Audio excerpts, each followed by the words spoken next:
এই, তুমি এখনো রেডি হওনি? আর 5 মিনিট, এক্ষুনি হয়ে যাবে।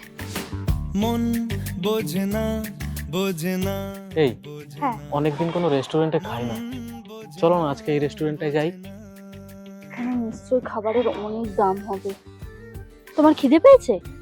বাড়ি চলো, আমি তোমার জন্য আজকে তোমার পছন্দের ডিমের কারি বানাবো। এ দেখো, আমি তোমার জন্য কি এনেছি, কি গো? দেখো না। এত দামি শাড়ি, তোমার এই বাড়াবাড়িগুলোই না আমার একদম ভালো লাগে না। নাও ধরো, একটা কথা যদি শোনো, যাও গিয়ে ফেরত দিয়ে এসো। এভাবে আর কতদিন আমার জন্য নিজের সকালাতগুলো এভাবে বিসর্জন দেবে? এমনিতেও তো আমি তোমাকে কিছু দিতে পারি।